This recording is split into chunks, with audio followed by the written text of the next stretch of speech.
Hey, Mark Maynard, markmaynard.com. I'm here with the next governor of Michigan. Hello. Hi, Mark. Mark Schauer. I want to ask you a few questions. Simple. I know you don't have very much time, but about education. Yep. Privatization in education is a huge concern for a number of people in the state. Yes. I know that your dad was a science teacher. Yes. It's something close and dear to your heart. Yes. I think Michigan, as I understand it, is the number one state relative to for-profit charters. Correct. Is that right? That's correct. How are you going to stop that? Well, there are a number of ways. One, we've got to remove the profit motive from education in Michigan and put the public back in education. I mean, it's true, 80% of charter schools in Michigan are run by for-profit companies. And that's not even talking about these virtual schools or cyber schools that were enacted into law by Governor Snyder. I mean, they see kids with dollar signs in the middle of their foreheads. And, I'll give you an interesting case in point. So, Muskegon Heights schools were in financial distress. I mean, that's a distressed community. Schools were in financial distress. So, Governor Snyder sent in an emergency manager. So the emergency manager chose a for-profit charter school company to run the entire school district. It was called Mosaica. Well, recently, Mosaica ended their contract 3 years early. And the emergency manager, this was in an MLive story, people can look it up, said Mosaica was doing a good job academically. I can't speak to that part. But he said this did not fit their financial model. And he continued, and he said they could not make a profit. So they quit.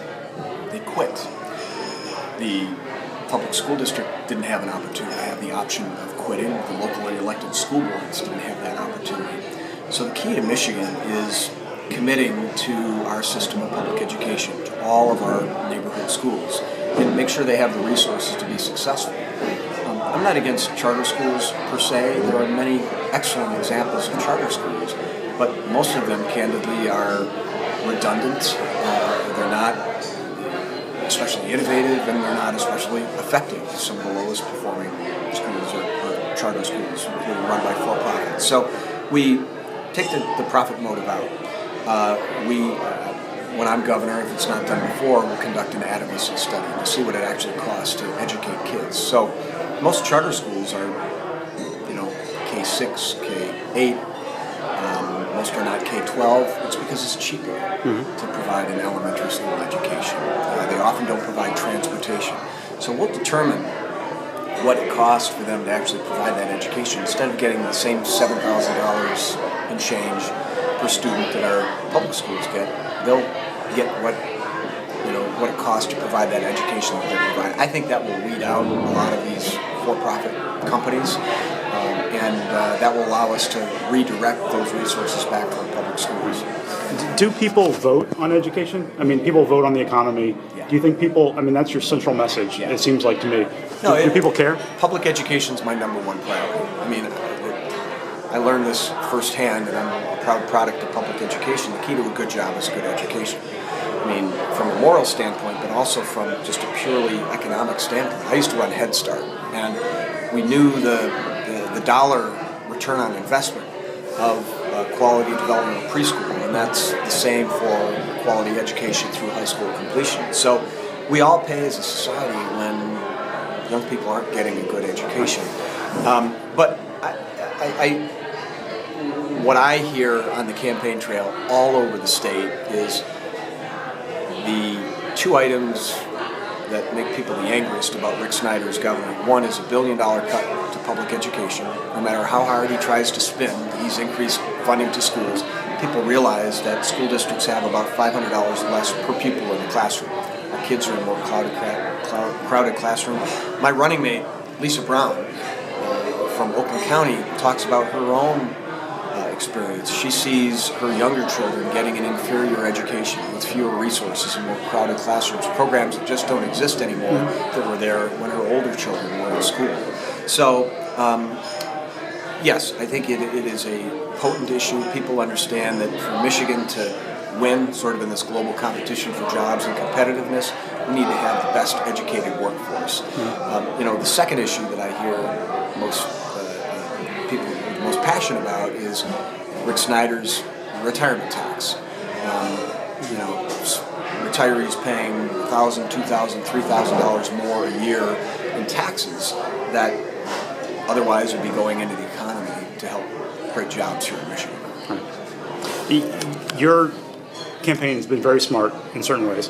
By not having a primary candidate against you, you're saving a lot of money, and you're not being distracted by these petty fights within the Democratic Party. Right. Brilliant. Another thing that could help you is the minimum wage. If we get it on the ballot, it would drive Democrats to go out to vote when it comes election time, because this is a non-presidential election. Our numbers, typically Democratic numbers, are down. Right. What are our chances of getting that on the ballot? I know that there were some developments today. Well, a couple of things. The fact that I didn't have a primary challenger, I think, speaks to a number of issues. The Democratic Party is very unified and disciplined going into the 2014 election. We had the lowest base Democratic turnout in 2010 of any election since 1948 when Harry Truman was president. We see what happened. We got Rick Snyder as our governor and Republicans controlling every aspect of state government. So and we've seen what's happened as a result. So there is a unity and a real focus on winning this election. I stepped forward to run because I could not abide by the tax on public education, the tax increases on retirees and families and low-wage earners, cuts in environmental protections, attacks on working people and women in the gay and lesbian community, and more. So I stepped forward to run almost a year ago exactly, and I was able to establish myself as a consensus candidate, in part because of my democratic values, my effectiveness as a policymaker over the years, and the fact that I know how to win tough elections. I've beaten two out-of-touch Republican incumbents in really tough districts. So filed my petitions a month ago. I'm on the ballot, and no Democratic challenger. I have my running mate, Lisa Brown, already, and it's May, so we are ready to win. Minimum wage is a very important priority to me. I've been supporting increasing the minimum wage since I ran an anti-poverty agency in the 80s and early 90s, early in my career.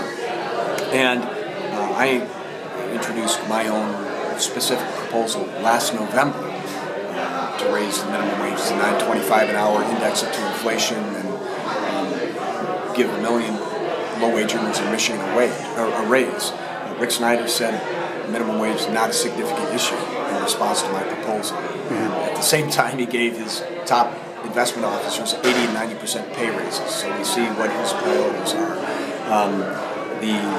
There's a ballot campaign to increase the minimum wage to $10.10 an hour. I signed a petition. I think that's a proposal that would do great things for families and for our economy here. The legislature, we'll see what happens. I've seen a lot of games in my time. I was in the legislature 12 years. Today, the Senate did something important, significant, and I commended them for that. They adopted what was essentially my proposal.